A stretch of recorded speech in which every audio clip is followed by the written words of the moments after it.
I'm Matthew Kiernan, the Bushell Chair of Neurology at the University of Sydney. I'm a consultant neurologist at Royal Prince Alfred Hospital and co-director of the Brain and Mind Centre here at the university.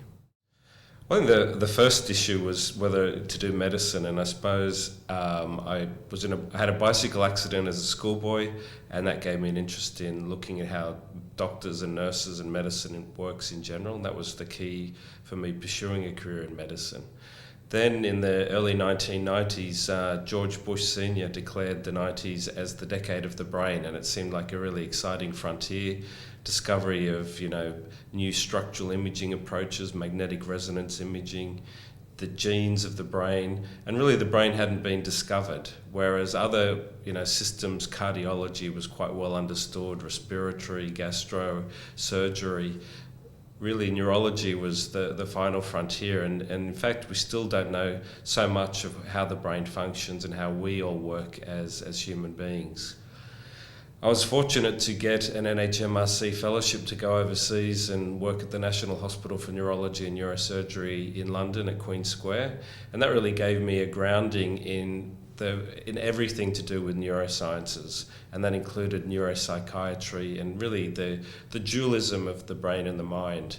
And then bringing that back to Australia, being able to take off in my own field and have my own practice in neurology as well as an academic focus.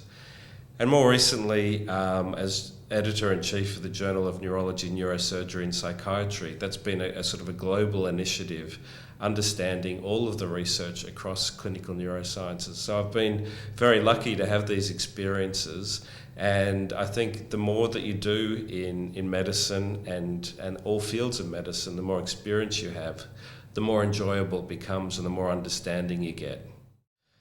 My area of research is looking at how the brain works, but particularly in terms of brain aging, so neurodegenerative disease.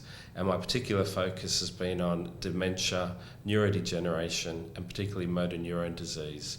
So these are conditions that affect people in the prime of their adult lives, and unfortunately, they are universally fatal conditions.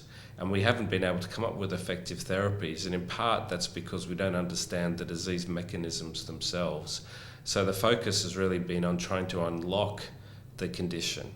And in a way, in the course of my life, the understanding of these conditions has accelerated such that now we're starting to introduce treatments for patients diagnosed with these conditions.